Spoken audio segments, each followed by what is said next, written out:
수요 기도에 오신 모든 분들을 예수님의 이름으로 환영합니다. 오늘 제목이 그리스도의 도의 초보를 버리라 이렇게 주보에 나갔죠. 틀린 건 아닌데 사실 성숙한 믿음으로 가라라는 의미입니다. 자, 부모들은 첫 아이가 커가는 모습을 보면 흥분합니다. 그렇지 않습니까? 전 세계에 모든 아이들이 다 있는데 자기 아이가 특별하다고 생각합니다. 아이가 웃잖아요? 그러면 세상의 모든 것을 얻은 것 같습니다. 우유를 먹다가 이제 이유식을 먹기도 하고 아빠, 엄마 하면은 얼마나 신기합니까? 조금 더 있으면 걸어서 가겠죠. 걸어서 다니기도 합니다. 부모님의 말투를 흉내내죠. 이제 한마디 한마디 하다가 결국은 단어도 막 말을 하죠. 정말로 신기합니다. 자랑스럽습니다. 그런데 얘가 사춘기가 될 때까지 계속해서 이렇게 우유 먹고 이유식만 먹고 아빠 엄마만 하면은 참 답답하다는 거죠. 오늘 히브리서를 쓴 이 저자가 그 이야기를 하고 있습니다. 조금은 이 본문을 읽으면서 아마도 히브리서 이 성경을 받아서 읽는 그들은 조금 섭섭해 했을지도 모릅니다. 자존심이 좀 상하거든요. 영적으로 어린아이의 모습을 벗어나라.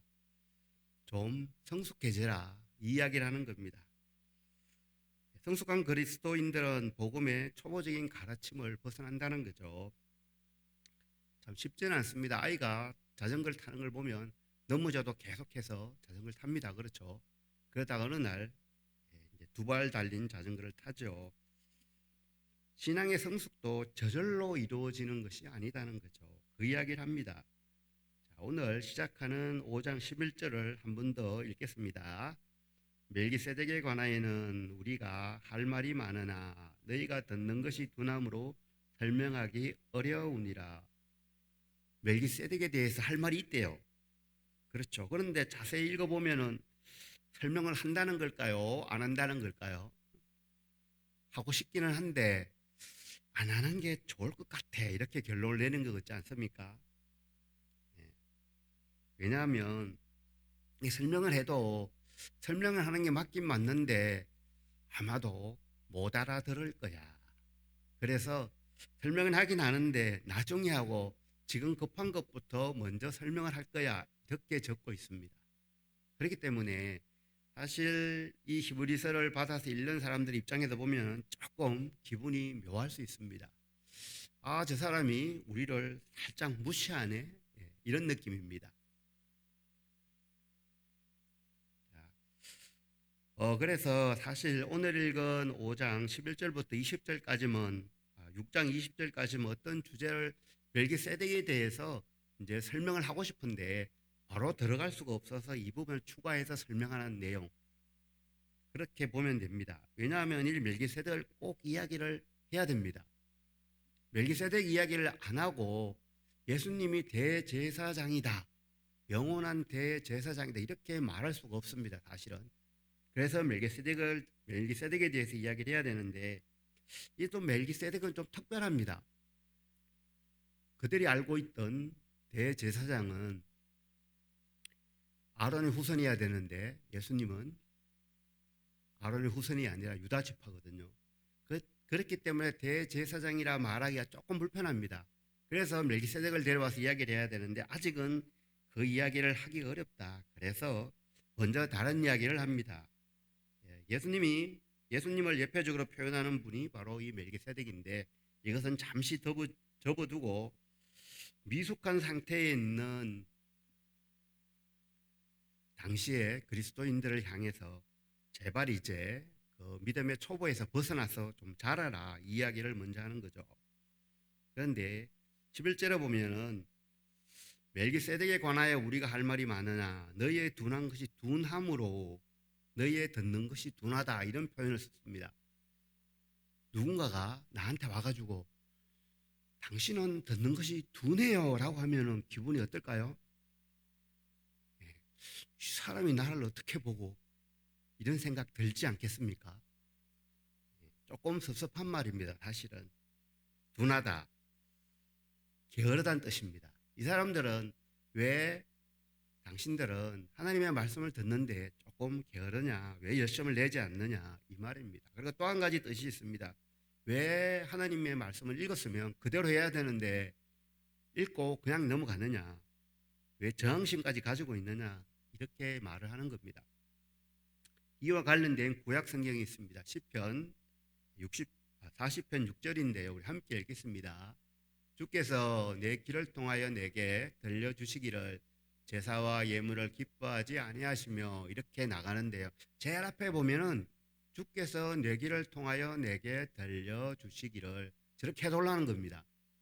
근데 번역이 조금 이상했는지, 안 그러면 제 지식이 딸려서 그런지 주께서 내 길을 통하여 내게 들려주시기를, 무슨 뜻인지 잘 모르겠습니다. 쉽게 설명을 하면, 번역을 하면 이런 뜻입니다. 하나님, 내 길을 열어주십시오. 좀 쉽지요? 얼마나 쉽습니까? 괜히 어렵게 써가지고. 네. 하나님, 내 길을 좀 열어서 하나님의 뜻을 깨닫게 좀 해주세요. 이 기도라는 거예요, 사실은. 정말로 필요한 기도죠, 그죠? 이런 기도 매일매일 하는 게 좋습니다. 히브리서를 읽는 독자들 귀가 둔해졌다는 거죠. 잘 못 알아듣는다는 겁니다. 이게 지식이 필요한 게 아니죠. 물론 지식도 필요합니다. 그런데 지적인 영역이 아니라 말씀을 깨닫는 것은 영적인 영역이기 때문에 그렇습니다. 특히 그리스 이 지역은 특별히 심하죠. 물론 흩어져 있는 그리스도인이지만 당시에는 이 말하는 걸 아주 좋아해서 사람들이 지적인, 내가 더 많은 걸 알아, 뭐 이런 거에 토론을 많이 했죠. 그러다 보니까 지식만 자꾸 강조하는 거죠. 그런데 하나님의 말씀은 지식으로 해결되는 게 아니라는 거죠. 이것을 잘 이해할 수 있는 한 목사님의 간증이 있습니다. 이 목사님이 이렇게 간증을 합니다. 이 목사님이 예배를 인도하죠. 예배 중에 항상 중앙에 앉아 있는 여성 집사님이 계셨답니다. 설교자 정면에 앉아 있는다는 거죠. 그런데 신기한 것은 사도신경부터 시작해서 찬양하고 기도할 때까지만 정말로 잘 앉아 계십니다. 고개도 끄덕끄덕하고, 왜냐하면 내가 그렇습니다라고 하고 눈보만 알죠. 아주 집중을 합니다. 그런데 이 목사님이 성경을 읽고 난 다음에 설교를 시작함과 동시에 눈을 감습니다. 그리고 그 이야기에 찬성합니다라는 표시로 끄덕끄덕하는 게 아니라, 우리가 알지요, 어떤 끄덕인지. 졸려서 머리를 끄덕끄덕하는 행동을 계속 반복합니다. 그런데 좀 멀리 앉으셨거나 옆에 앉으면 고마운데 딱 중앙에 앉아가지고 계속해서 이 목사님이 설교를 하는데 집중하기가 참 어렵습니다. 그래서 혼자 살짝 기도를 합니다. 하나님, 저분의 길을 열어주십시오. 아니면 좀 저 뒤에 앉거나 한쪽 옆에 앉도록 그 마음을 바꿔주십시오. 이런 기도도 살짝 했답니다. 그래서 어쩔 수 없죠. 그분이 안 변하는데 다른 데 앉으라고 할 수는 없어서 계속 그렇게 합니다. 그런데 한 달 정도 지났을 때 이 여성분이 완전히 바뀌었습니다. 설교 시작해도 전혀 변동이 없고 처음부터 끝까지 말씀을 집중해서 들을 뿐만이 아니라 눈빛이 반짝반짝합니다. 궁금하잖아요. 직접 대놓고 물을 수는 없습니다. 그래서 교회 식당에 가가지고, 집사님 무슨 좋은 일이 있습니까? 집사님 얼굴이 훨씬 밝아졌습니다. 이렇게 말을 빙 돌려서 어떤 일이 있었는지 물어보았습니다. 이 여자 집사님이 이렇게 대답합니다. 사실 저도 예배 시간마다 진짜 괴로웠습니다. 왜 그런지 모르겠는데 설교만 시작하면 그렇게 졸립니다. 다른 것은 참 좋습니다. 즐겁습니다. 찬양도 기도도 모든 게 다 좋은데 이상하게, 죄송합니다, 목사님 설교 말씀만 들으면 그렇게 잠이 옵니다. 저도 이것 때문에 정말로 고민이 많고 차라리 예배에 빠질까라는 생각까지 했습니다. 그래도 빠지는 것보다는 그래도 자리를 지키는 게 좋을 것 같아서 계속 자리를 지켰습니다. 저는 건강의 문제인 것 같아서 몸에 좋은 것을 좀 먹기도 했는데 똑같았습니다. 그런데 어느 날 갑자기 깨달음이 왔습니다. 이것은 영적인 문제다. 그래서 제가 기도를 했습니다. 몇 번이나 기도했는지 모르겠는데 어느 날 갑자기 제가 하나도 졸지 않고 말씀을 끝까지 듣는 저 자신을 보고 저도 놀랐습니다. 이렇게 기도를 했다고 합니다. 이렇게 예, 간증을 했습니다. 물론 밤새도록 일하고 늦게까지 일하고 다음날 아침에 급하게 교회 예배당에 오면 몸이 고단합니다. 조는 게 당연합니다. 사도행전 20장에 유두고가 나오죠. 이름을 보면 노예였을 가능성이 매우 높습니다. 노예가 얼마나 일을 많이 했겠습니까? 그리고 남들보다 훨씬 늦게 예배당에 도착했겠죠. 모든 일을 다 하고 예배당에 와야 되니까요. 그러다 보니까 앉기가 불편합니다. 그래서 2층에 올라가서 다락에 걸터 앉았죠. 몸이 너무 고단해서 떨어졌습니다. 물론 이런 부분도 분명히 있습니다. 함부로 속단하면 안 되죠. 병이 있는 분도 있고 약을 드시는 분도 있고 정말로 다양합니다. 하지만 대부분의 경우는 영적인 문제입니다. 말씀을 듣는다는 것은 지식적인 차원이 아니라는 겁니다. 영적인 차원입니다. 물론 지식을 배제할 수는 없지만 말씀을 듣는 것은 분명히 영적인 문제입니다. 그렇기 때문에 예배당에 와서 기도회나 또는 예배에 준비할 때 반드시 해야 될 기도가 먼저 하나님 내 길을 열어주십시오 라는 기도라는 거죠. 그런데 이 히브리서 독자들은 하나님의 말씀을 듣는 일에 집중하지 않습니다. 지식은 넘칩니다. 관심이 얼마 없다는 거죠. 사람의 몸은 아주 단순합니다. 음식을 먹지 않으면 힘이 없습니다. 그리고 음식을 먹어도 시간이 지나면 또 배고픔을 느낍니다. 허기가 지죠. 손이 떨리고 눈이 침침합니다. 이것이 건강한 사람입니다. 몸이 약해서 그런 게 아니라는 거죠. 그런데 영적으로는 우리가 이것을 잘 파악하지 못합니다. 며칠이 아니라 몇 달 동안 한 번도 깊이 있는 기도를 하지 않고 한 번도 말씀에 푹 빠지지 않았음에도 불구하고 심각하다고 못 느낍니다. 왜냐하면요, 항상 그날이 그날 같고 이렇기 때문이죠. 그래서 12절에 보면 때가 오래되었으므로 이렇게 시작을 하죠. 때가 오래되었다. 그리스 말로 크로노스인데 물리적인 시간입니다. 예수 믿은 시간이 정말로 오래되었다는 말이죠. 우리는 어머니 뱃속부터 교회를 다닌 사람을 모태신앙 이렇게 말합니다. 그런데 이게 이제 잘못되면 전도도 못하고 기도도 못하고 봉사도 못하는 모태신앙이 될 수도 있죠. 바로 이런 거죠. 예수 믿는 문제에 대해서 우리 집은 신앙이 몇 대야? 좋습니다. 그런데 신앙이 몇 대 된다고 해서 자연히 신앙이 성숙하느냐? 그렇지 않습니다. 신학교에 가서 성경을 공부합니다. 성경적 지식이 풍부해지죠. 신앙이 좋아질까요? 잘 모릅니다. 성경의 지식하고 신앙이 성숙하는 거하고는 조금 다르다는 거죠. 그런데 많은 경우 신앙생활을 오래 했으면 내가 신앙이 성숙하다라고 생각하는 착각을 많이 하게 된다는 거죠. 그리고 또 한 가지는 초대형 교회에 출석하면 그것이 자기 신앙이 좋은 것으로 생각을 합니다. 남들이 말만 하면 그 교회 그렇게 말을 하죠. 그러니까 자기도 특별한 사람이 된 듯한 느낌을 가진다는 거죠. 어느 기독교 신문에서 읽은 내용입니다. 이분이 교역자로 처음 부임했습니다. 그래서 교회 목사님과 함께 신방을 갔습니다. 물론 신방간 목사님이 그 신방간 그 집에 있는 분들에게 교회를 안내하고 신앙적으로 권면을 하면서 이런 말을 합니다. 성도님, 한국에 대학교가 참 많지요. 그런데 서울에 있는 유명한 대학교도 있고 지방에 있는 이름도 한 번도 들어보지 못한 대학교도 있죠. 교회도 정말로 이 땅에 많습니다. 그런데 서울에 있는 유명한 대학교 같은 그런 교회도 있고 지방에 이름도 전혀 알려지지 않는 그런 대학교와 같은 교회도 있다는 거 아시죠? 유명한 우리 교회에 와서 신앙생활 잘 하시길 바랍니다. 뭔가 좀 이상하죠, 그죠? 네. 우리가 다 웃습니다. 저렇게 어리석을 수가 있을까? 그런데 이와 비슷하게 생각하는 경우가 많다는 거죠.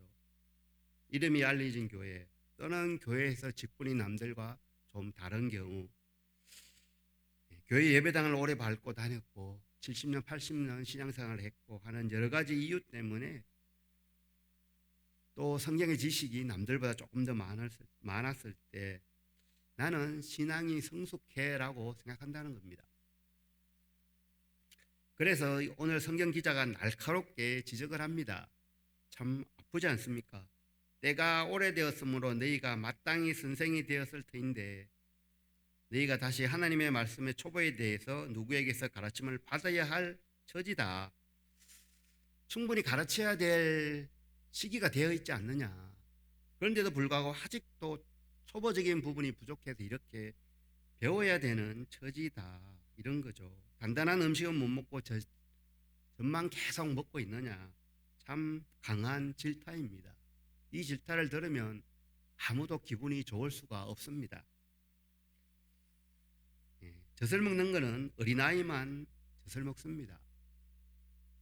청년이 되는데도 계속 엄마를 찾는다면 조금 이상한 거죠. 물론 엄마는, 부모는 자식이 사랑스럽습니다. 그런데 회사 갈 때도 깨워줘야지만 회사를 가고 하면 문제가 있는 거죠. 초보, 기초, 이것을 어느 주석에 아주 쉽게 잘 설명을 한 부분이 있습니다. 제가 읽어드리겠습니다. 어린아이가 초등학교에 입학하면 1학년 때 가장 기초를 배웁니다. 덧셈과 뺄셈을 배우고 나중에 구구단을 배우고 곱셈과 나눗셈도 배웁니다. 그런데 학교에서 산수만 배우는 것이 아니라 정말로 필요한 국어도 배웁니다. 기역, 니은, 디귿, 리을 이렇게 자음도 배우고 아야, 의어하는 모음도 배우고 합니다. 그리고 단어 하나하나, 글자 하나하나들을 읽고 그 다음에 단어를 읽죠. 그리고 문장을 이해하는 법도 배우고 이렇게 해서 책을 혼자 읽을 수 있게 해줍니다. 그런데 여기서 말하는 초보의 티, 자라나지 못하는 것은 계속해서 초등학교 졸업할 때까지 이렇게 기역, 니은, 디귿, 리을만 배운다는 거죠. 얼마나 어리석습니까? 모두 다 압니다. 어리석다는 것. 그런데 우리가 이와 비슷하게 하는 부분이 있다는 겁니다. 신앙에 관하여 예수님을 믿고 구원받았는데 그러면 충분하다라고 생각한다는 거죠. 이런 오해를 하지 말라는 겁니다. 바울은 자기 자신에 대해서 이렇게 표현합니다. 고린도전서 13장 11절입니다. 우리 함께 읽겠습니다. 내가 어렸을 때에는 말하는 것이 어린아이와 같고 깨닫는 것이 어린아이와 같고 생각하는 것이 어린아이와 같다가 장성한 사람이 되어서는 어린아이의 일을 버렸노라. 바울의 고백입니다. 굳이 왜 이런 고백까지 했을까요? 바울은 참 특별합니다. 여기서 말하는 어렸을 때, 실제로 나이가 어렸을 때를 이야기하는 건 아니죠. 신앙적으로 어린애와 같았을 때라고 하는 것을 우리는 너무나 잘 압니다. 그런데 바울이 말하는 이 신앙적으로 어렸을 때는 정말로 위대한 때였습니다. 그렇죠. 당시에 가장 유명한 가문에서 성경문을 했고 거의 수제자로 이름을 날렸던 때입니다. 가만히 있으면 그 주위에 있는 모든 사람들로부터 칭송을 받는 그러한 때죠. 그러한 때인데 돌이켜보면 그때가 참 어리석은 때였다 이렇게 말하고 있습니다. 왜냐하면 율법에 붙들려서 율법을 지켜야지 구원받고 율법을 지키지 않으면 구원받지 못하고, 그래서 도저히 율법을 지키지 않는 저 그리스도인들 용서할 수가 없어. 이것이 하나님의 뜻이야. 그 사람들을 잡아서 감옥에 넣고, 구약 성경을 읽으면서 메시아가 온다는 것을 얼마나 잘 알았겠습니까? 그런데 메시아로 온 예수님을 죽이는데 바울이 그때 있었으면 당연히 아마 찬성했을 겁니다. 개인적으로 예수님을 만나지 못했을 때 그렇게 바울은 생활을 했습니다. 그런데 예수 믿는 자들을 잡아서 감옥에 넣으려고 다메섹으로 가던 도중에 예수님을 만나죠. 나는 네가 박해하는 그 예수다. 깜짝 놀랐을 겁니다. 아니 내가 하나님을 위해서 이렇게 열심을 내는데 내가 언제 하나님을 박해했다고요? 이렇게 했을 겁니다. 그때부터 바울은 바뀝니다. 아, 그 사람이구나. 구약에 그렇게 말하던 오신다는 메시아가 바로 예수로 이 땅에 오셨구나. 이 이야기를, 이것을 그때 겨우 깨달았을 겁니다. 그리고 새롭게 그는 눈을 뜹니다. 그동안 문자만 붙들고 살았는데 문자에 따라서 문자대로 하면은 구원을 받고 그 율법을 따르지 않으면 구원받지 못한다고 했는데, 이제는 그가 사랑으로 오신 그 예수님을 만나고 율법의 틀을 넘어가죠. 자유케 하시는 예수님을 만납니다. 신앙적으로 이제 드디어 성숙의 단계로 나아가는 거죠. 히브리서 기자도 똑같다는 겁니다. 12절에 보면은 때가 오래되었으므로 너희가 마땅히 선생이 되었을 터인데 너희가 다시 하나님의 말씀의 초보에 대해서 누구에게 가르침을 받아야 할 처지다. 이제 좀 바뀌라는 겁니다. 단단한 음식은 못 먹고 젖이나 먹어야 할 그런 처지다라는 거죠. 그래서 13절 같이 읽어보겠습니다. 히브리서 5장 13절입니다. 이는 젖을 먹는 자마다 어린아이니 의의 말씀을 경험하지 못한 자, 의의 말씀을 경험하지 못한 자를 어리석은 어린 아이다. 그러니까 자라지 못한 그 신앙인이다. 이렇게 말합니다. 조금 특별하죠. 어린아이의 특징이 뭐냐 하면 여기서는 의의 말씀을 경험하지 못한 자라고 합니다. 누가복음 1장에 보면 마리아가 천사로부터 수태고지를 받습니다. 임신했다는 소식을 전해 듣죠. 깜짝 놀라죠. 내년 이맘때에 네가 아들을 낳는답니다. 임마누엘이라고 하죠. 그때 천사가 알려준 말에 마리아가 대답을 합니다. 내가 사내를 알지 못합니다. 여기서 안다라는 것은 그냥 태어나서 남자를 한 번도 본 적이 없다 이런 뜻이 아닙니다. 지식적인 개념이 아니라 경험적인 이야기를 하는 겁니다. 경험을 이야기하는 거죠. 경험을 하면은 어떻게 된다고요? 성숙한 신앙인이 된다는 거죠. 이 이야기를 하는 겁니다. 어떤 착시현상, 오류에 빠지지 말라고 하는가 하면은 하나님의 말씀을 많이 듣고 많이 알 때 우리는 성숙한 신앙인이라고 생각할 수 있습니다. 그래서 그 이야기를 하는 겁니다. 말씀을 많이 듣고 아는 것을 넘어서 네가 그것을 경험해야지 성숙한 신앙인이 된다. 이 이야기를 하는 겁니다. 성숙한 신앙인은 아는 거하고는 조금 다른 차원이라는 거죠. 요한복음 14장 21절을 함께 읽겠습니다.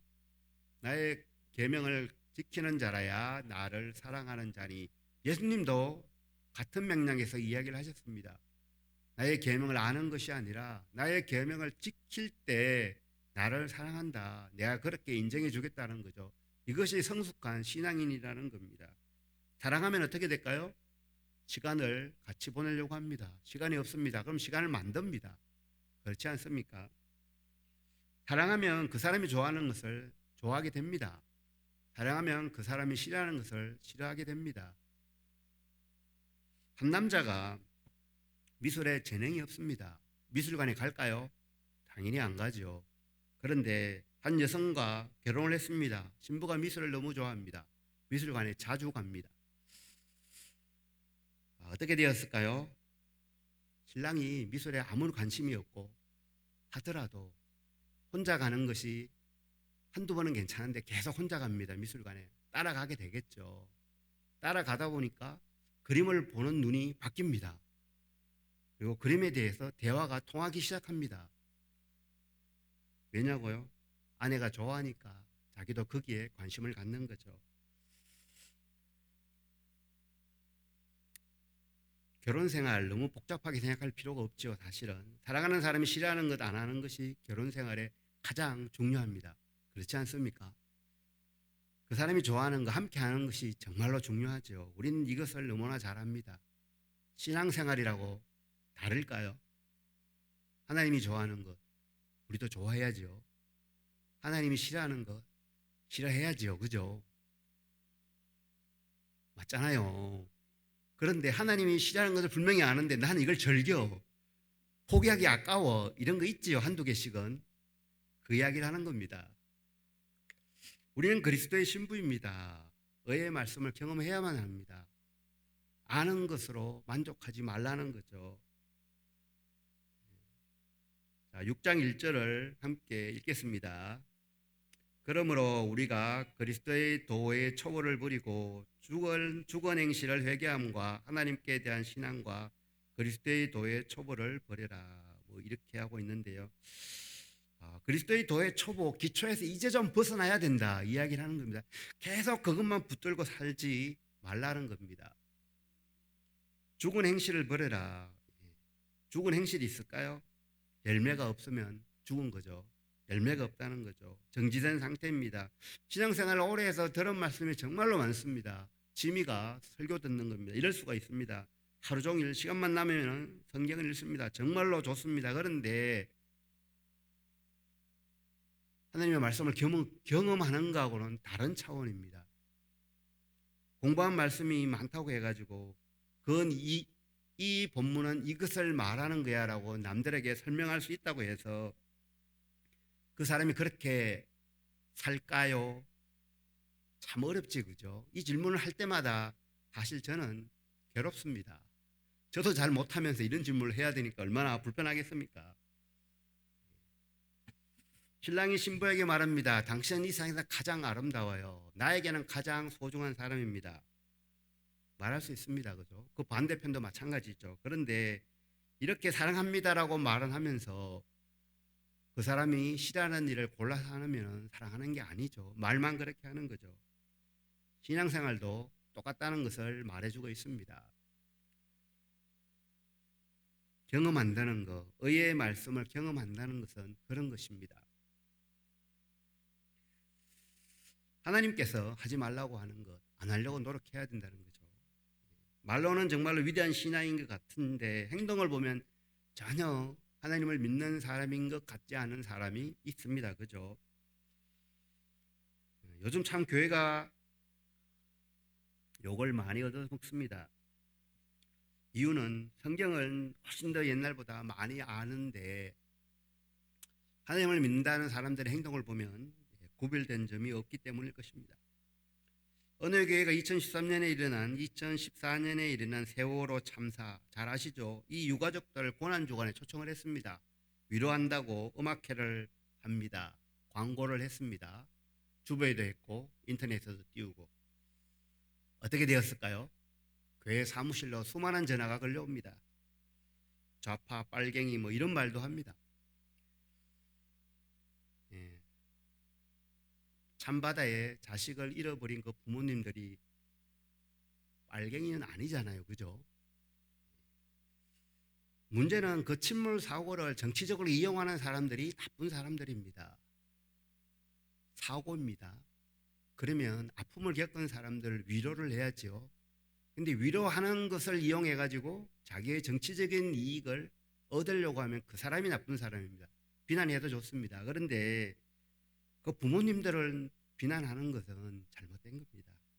그렇지 않습니까? 교회는 슬픔 당한 자와 함께 하는 것이 맞습니다. 그런데 가끔씩 우리는 그리스도인들은 정말로 잔인하게 잣대를 가지고 다른 사람한테 들이댈 때가 있다는 거죠. 그렇기 때문에 기독교가 사회로부터 조롱을 당하는 것은 아닌가 이런 생각을 합니다. 교회로 전하는 사람들이 교회에 다니지 않는 사람일까요? 아니죠, 그죠? 예. 교회에 다니지 않는 사람은 교회에서 뭘 하는지 별로 관심이 없습니다. 거기에 전화해가지고 이상한 말 한 사람들 다 교회 다니는 사람들입니다. 입으로 하나님을 믿는 사람들이라는 거죠. 우리가 분별력이 떨어지면 이렇습니다. 시대의 흐름에 휩쓸립니다.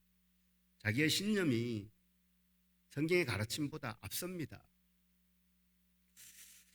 그런데 우리는 말씀을 듣고 배웠으면 정말 거기에 순종해야 됩니다. 순종한다는 것은 실천한다는 겁니다.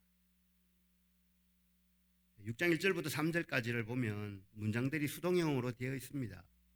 그리스도를 사랑한다면, 하나님을 사랑한다면 그분 말씀을 쫓아 순종하는 것이 의의 말씀을 경험하는 것이다. 이렇게 말하고 있습니다. 참 짧게 적어 넣었지만 정말로 중요한 거죠. 성경에 사랑하라 이런 명령이 있습니다. 그죠? 다 압니다. 모르는 사람 한 명도 없습니다. 사랑할 수 없는 사람을 사랑하려고 금식기도 해본 적 있으십니까? 잘 없죠, 그죠? 마음이 가면 사랑을 표현합니다. 근데 마음이 안 가면 사랑을 표현을 하지 않습니다. 성경에 용서하라고 명령하는 구절이 있습니다. 우리 다 압니다. 용서할 수 없을 것 같은 그 감정이 막 이래 끌어오를 때 어떻게 합니까? 하나님, 용서하라는 말씀이 있기 때문에 내가 감정적으로 되지 않지만 순종해서 용서하려고 노력하겠습니다. 이빨을 깨물고 기도하신 적이 있으십니까? 이 말을 하는 겁니다. 의의 말씀을 경험하는 것은 야, 이 말씀 참 좋다라고 줄을 쫙 끊는 것을 넘어서 정말로 그렇게 하려고 내 의지를 들인 것을 말하는 겁니다. 이것이 성숙한 신앙인이라는 거죠. 이 이야기를 하는 겁니다. 말씀을 정리합니다. 우리는 구원받는 것에 만족하여 앉아 있지만 하는 그러한 사람이 되어서는 안 된다는 겁니다. 말씀에 관심을 기울이고 깨달아진 말씀을 우리 삶에 적용해야 된다는 겁니다. 내가 좋아하고 좋아하지 않고 은혜스럽고 은혜스럽지 않고가 중요한 것이 아니라는 거죠. 하나님의 말씀이라면 어떤 상황에서 쓰여진 것을 보고 내가 그 상황이 되면 순종해야 된다는 겁니다. 순종하려고 하는 마음을 가지고 성경을 읽어야 된다는 거죠. 나는 10독을 했습니다. 나는 100독을 했습니다. 나는 신구약을 손으로 직접 썼습니다. 다 좋습니다. 그런데 그 말씀을 쓰면서 내가 마음이 안 따라도 하나님의 말씀이기 때문에 순종하겠습니다라는 마음을 가지고 썼느냐, 그것이 중요하다는 거죠. 시대가 참 혼란스럽습니다. 어떤 것이 진짜인지 어떤 것이 가짜인지 분별하기가 참 어렵습니다. 이때일수록 우리는 하나님의 말씀을 기준으로 삼아야 됩니다. 나의 선호도, 나의 성향이 기준이 되면 틀림없이 후회합니다. 하나님의 말씀을 우리가 읽고 듣고 배웠으면 정말로 그 말씀에 순종하겠다는 결단을 해야 된다는 겁니다. 그래서 우리는 정말로 초보에 머물러 있는 것이 아니라 하나님께서 원하는 것, 성숙한 신앙인의 삶을 살아가야 하겠습니다. 말씀을 생각하며 기도하겠습니다.